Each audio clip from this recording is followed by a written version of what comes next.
কোন পথে ৰাজ্যৰ চৰকাৰী শিক্ষাখণ্ড ৰূপালী জয়ন্তী বৰ্ষ বৰকা এখন বিদ্যালয়ৰ দুৰৱস্থা মহানগৰীৰ পাটৰকুছি বৈদ্য ইংৰাজী বিদ্যালয়ৰ দুৰৱস্থা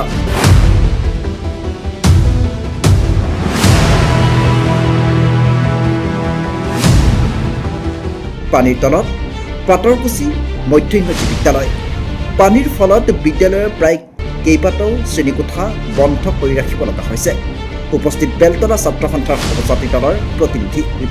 উপস্থিত বেলতলা ছাত্ৰ সন্থাৰ সহযাত্ৰী প্ৰতিনিধি দল ছাত্ৰ সন্থাৰ দলটো উপস্থিত হৈ বুজ ল'লে বিদ্যালয়খনৰ দুৰৱস্থা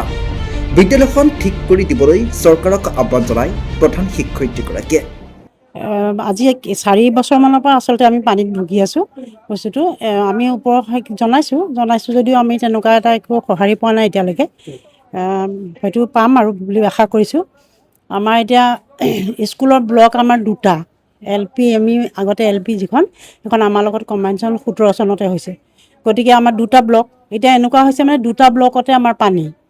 সেইটোতো উপায় নাই গোটেই LP সেকশ্যনটো আমি পুৰা মানে হেৰি কৰিবই পৰা নাই আৰু ইয়াতে আমি এতিয়া বৰ্তমান মানে এটা ক্লাছতে সব ল'ৰা ছোৱালী পঢ়াব লগা পৰিছোঁ মানে ME দুইটা একেলগে কৰি আছোঁ আৰু এতিয়া উপায় নাইকিয়া হৈছে মানে পাটৰকুছি মধ্য ইংৰাজী বিদ্যালয় কাৰণটো বুলি ক'লে আমি এতিয়া কি ক'ম কাৰণটো মানে এইখন ফিল্ডখনত আগতে সমান আছিলে ফিল্ডখন তাৰপিছতে সমান ষ্টেডিয়ামটো বনাই দিছে লগতে তাৰ মাটিটো উঠাই দিয়াৰ লগে লগে তাৰমানে পানীটো এইফালে বৈ অহা হ'ল আৰু পানীটো যোৱাৰ আমাৰ ব্যৱস্থা নাই সেইটো ক্লাব আছে লগতে পাছফালে ড্ৰেইনটো ইমান সুবিধাজনক নহয় মন্দিৰটো আছে এইফালে হেৰিবিলাক দি দিছে তাতে ডাউন হৈ গ'ল মানে বস্তুটো সেই কাৰণটো সেইটোৱে হ'ব লাগিব আৰু বেলেগটো নহয় আগতে আমি তেনেকুৱাতো হেৰি পোৱা নাছিলোঁ ধুনীয়া পিছৰ পৰা হৈছে ষ্টেডিয়ামখন হোৱাৰ পিছতে যে মাটি পেলাই দিলে তেতিয়াৰ পৰা হৈছে এই বস্তুটো সেইটোতো মই নাজানিম স্থানীয় লোক আছে আপুনি কাক জনাইছে আমি চিফ মিনিষ্টাৰক জনাইছোঁ প্ৰথমতে কাউন্সিলক জনাইছোঁ কাউন্সিলৰ পৰা তেওঁৰ যোগেদি আমি চিফ মিনিষ্টাৰ MLA 4টা বছৰৰ পৰা ইয়াতে পানী হয় কিন্তু মই এতিয়া ফেব্ৰুৱাৰীৰ পৰাহে মই হেডমিষ্ট্ৰেছ হৈছোঁ গতিকে মই যিখিনি পাৰোঁ এতিয়া মই কৰি আছোঁ আগৰ ছাৰে কাক কি কৰিছে সেইমতে তেওঁ কৰিছে এতিয়া মই জনোৱা এতিয়া হ'ল এমাহমান হৈছে MD ছাৰকো দিছোঁ দেই MD ছাৰক আমাৰ সেইটোতো দেৰি হ'ল জুনতে আমি হেৰি কৰিছোঁ সঁহাৰি এতিয়ালৈকে একো পোৱা নাই আজি ছাত্ৰ সন্থা উপস্থিত হৈছে হয় তেওঁলোকে দেখিছে পৰিস্থিতি সেইকাৰণে আহিছে চাবলৈ কেইদিনমান আগতে আহিছিলে তেওঁলোকে আহি পেলাই বুজি লৈ গৈছে বুজি পাই এতিয়া বেছি বেয়া কাৰণে তেওঁলোকে আহি খবৰ ল'বলৈ আহিছে আমাক তেওঁলোকে কিবা সহায় কৰিম বুলি কৈছে আমাক তেওঁলোকেও ছাত্ৰ সন্থাই স্কুলৰ পৰা এখন এটা 3-4 মহলীয়া বিল্ডিং এটা আছে সেইটো কাষতে আছে এইটো ক্লাব হয় সেইটো তেওঁলোকৰ হিচাপ মতে তেওঁলোকে বনাইছে আমি ওখকৈ বনাওঁ বুলি নকওঁ এইটোতো স্কুলৰ মাটি আমাৰ এইখিনি ফিল্ডখন আধালৈকে আমাৰ এইখনতো ৰাইজৰ আধা আমাৰ স্কুলৰ আছে মাটি নহয় ক্লাবৰ মাটি মই আহ্বান জনাম যে তেওঁ যাতে আমাক সুব্যৱস্থা এটা কৰি দিয়ক এতিয়া পৰিৱেশ দিয়ক আমাক ল'ৰা ছোৱালীখিনি যাতে আমাৰ হেৰি নহয় আৰু নষ্ট নহয় এনেকৈতো বহুত বৰবাদ হৈ গৈছে ন ল'ৰা ছোৱালীবিলাক ঘৰতে আছে থ'ব লগা হৈছে মানে এইফালে যাবলৈ উপায় নাই ন আজিতো পানী অকণ শুকাইছে একেবাৰে যাব নোৱাৰি মানে এনেকুৱা দুখ লগা অৱস্থা হৈছে আমি নিজৰে দুখ লাগিছে এবাৰ সিঁচি দিলেতো নহ'ব ন যোৱা ব্যৱস্থা নাথাকিলে সিঁচিটো লাভ নহ'ব ব্যৱস্থাই নাই নিজে মই ড্ৰেইন খন্দাইছোঁ হাজিৰা লগাই পেলাই ক'ত একো হেৰি পোৱা নাই সুফল পোৱা নাই আচলতে গুৱাহাটীৰ মাজমজিয়াৰ পাটৰকুছি মধ্য ইংৰাজী বিদ্যালয় আৰু ৰূপালী জয়ন্তী বৰ্ষ তেখেতসকলে পাৰ কৰিছে অতিশয় দুখৰ বিষয় যে দিছপুৰৰ পৰা নাতিদৈত অৱস্থিত এই চৰকাৰী বিদ্যালয়খনৰ আজি যিটো অৱস্থা আমি দেখিবলৈ পালোঁ তাৰ কাৰণে আমি অতি লজ্জিত হৈছোঁ কাৰণ এইখন যোৱা নিৰ্বাচনত যিজন বিধায়ক দিছপুৰ সমষ্টিৰ পৰা জিকি গৈছিল তেখেতে এইখনতে সম্বৰ্ধনা লৈছিল ৰাইজৰ আৰু সম্বৰ্ধনা লৈ পেলাই তেখেতসকলে এই পৰিৱেশটো দেখিছেনে নাই দৃষ্টিগোচৰ হৈছেনে নাই সেইটো অতি মানে লজ্জাজনক বিষয় হৈ পৰিছে যোৱা 4 মাহ 4-5টা মাহ তেখেতসকলে ক্লাছ কৰিব পৰা নাই ছাত্ৰ ছাত্ৰীসকলে বেমাৰত ভুগিছে স্কুলৰ ভিতৰলৈকে একাঠু পানী তাৰ সেই গোটেই অৱস্থাটোৰ যিটো পৰিৱেশ সৃষ্টি হৈছে তাৰ কাৰণে আমি ছাত্ৰ সন্থাই যোৱা 2টা দিনত আমি বিদ্যালয় পৰিদৰ্শক আৰু সন্মানীয় জিলা আয়ুক্তক মই লগ কৰিছিলোঁ। লগ কৰি আমি তেখেতসকলৰ লগত আলোচনা কৰিছোঁ আৰু স্মাৰক পত্ৰ প্ৰদান কৰিছিলোঁ। তেখেতসকলে আমাক ইতিবাচক কথাৰে আশ্বাস দিছে যে অতি শীঘ্ৰে এই সমস্যাখিনি স্থায়ী সমাধান কৰাব। আমি তেখেতসকলৰ আশ্বাসক ইতিবাচক হিচাপে লৈছোঁ, কিন্তু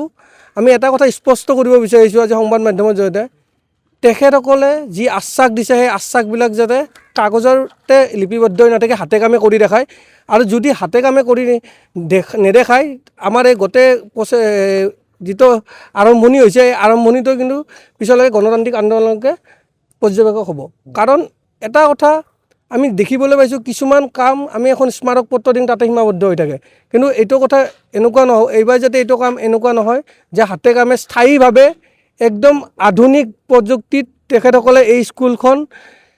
ভালদৰে ৰাখে, স্কুলখন ভালদৰে স্কুললৈ শৈক্ষিক পৰিৱেশ ঘূৰাই আনে, ছাত্ৰ ছাত্ৰীসকলৰ স্বাস্থ্যৰ প্ৰতি তেখেতসকলে যি চিন্তনীয় বিষয় আছে এইখিনি কথাত তেখেতসকলে মনোযোগ দিয়ে। এই কথাখিনি আমি দাবী জনাইছোঁ। আৰু এটা কথা স্পষ্ট কৰি দিব খুজিছোঁ, যদি তেখেতসকলৰ পৰা কোনো ইতিবাচক কাম আমি দেখা নাপাওঁ, তেতিয়াহ'লে অনাগত দিনত ৰাইজৰ সহযোগত ছাত্ৰ সন্থাই গণতান্ত্ৰিকভাৱে আন্দোলন কৰিবলৈ বাধ্য হ'ব। এই ঘটনাটো যোৱা 4-5টা মাহ যিহেতু গুৱাহাটীত আমি দেখিবলৈ পাইছোঁ, যোৱা জুলাই মাহৰ পৰাই বৰষুণৰ হেৰিটো বাঢ়িছে, গতিকে সেই তাৰ পৰা জুলাই আগষ্ট এই গোটেইখিনি মাহ কাম কৰিব ইয়াতে ক্লাছ কৰিব পৰা নাই। আৰু তাতকৈ বিষয় ইয়াতে 200জন ষ্টুডেণ্ট আছে, কিন্তু এতিয়া অভিভাৱকসকলে ষ্টুডেণ্টখিনি ইয়াৰ পৰা নিবলৈ খুজি আছে। কাৰণ এটাই হৈছে পানী। ক্লাছ কৰাৰ পিছত এটা ক্লাছত 60-70জন ষ্টুডেণ্টে ক্লাছ কৰি আছে, যিটো কোনোপধ্যে মানি লোৱা ঘটনাই নহয়। গতিকে এই কথাখিনি আমি আজি সংবাদ মাধ্যমৰ জৰিয়তে বিষয়াসকলক, শিক্ষক বিষয়াসকলক, যি বিভাগ আছে বিয়াগুম বিভাগ, সেই বিভাগক লগতে স্থানীয় বিধায়ক মহোদয়ক অনুৰোধ জনাইছোঁ যে এই যি সমস্যা স্থায়ী সমাধান কৰি দেখক। অকল এইখনেই নহয়, আচলতে তেখেতে কোৱা কথা কিছুমানৰ সঁচাই হাস্যকৰ বিষয়। আৰু এই কথাবিলাকত কিন্তু আমি এটা কথা লক্ষণীয় বিষয় হৈছে যে দিছপুৰৰ পৰা নাতিদূৰত যিকেইখন স্কুলৰ কথা আমি সংবাদ মাধ্যমৰ জৰিয়তে গম পাইছোঁ, পানীৰ তলত তেখেতসকলে বাৰিষাৰ দিনত তেখেতসকলে কেৱল পানীৰ তলত থাকে, কিন্তু কোনোপধ্যে স্থায়ী সমাধান আজিলৈকে দেখা হোৱা নাই। গতিকে সেই কথাবিলাকৰ সঁচাই মানে লজ্জাজনক বিষয় হৈছে। কাৰণ শিক্ষামন্ত্ৰী, শিক্ষা বিভাগ তেখেতসকলে এই কথাবিলাকৰ দৃষ্টিগোচৰ হৈছে নে নাই, নে কি ভাবে। আচলতে এটা বস্তু ইয়াতে লক্ষণীয় যে চৰকাৰী বিদ্যালয়ক কিমান তললৈকে নামিবলৈ মানে শিক্ষা বিভাগে দিছে সেইটো এটা অনুমান হয়। যদি তেখেতসকলৰ সদিচ্ছা থাকিল হয়, চাগে আজি বছৰ ধৰি এই পৰিৱেশবিলাক আহি নাথাকিল হয়, যাৰ কাৰণে ছাত্ৰ ছাত্ৰীসকলে, অভিভাৱকসকলে ছাত্ৰ ছাত্ৰীসকলক প্ৰাইভেট স্কুললৈকে নিব লগা হৈছে। চৰকাৰী স্কুলৰ প্ৰতি বিশ্বাস নোহোৱা হৈছে। কাৰণ হাতীগাঁও হাইস্কুলৰ কথা কৈছে, হাতীগাঁও হাইস্কুলখন বছৰত 6টা মাহে পানীৰ তলত থকা বুলি ক'লেও ভুল নহ'ব। গতিকে সেইখন স্কুলৰ কি পৰিৱেশত চলি আছে, গতিকে এই কথাবিলাক যিহেতু দিছপুৰৰ পৰা নাতিদূৰৰ কথা, গতিকে এই বিধায়কসকল, শিক্ষা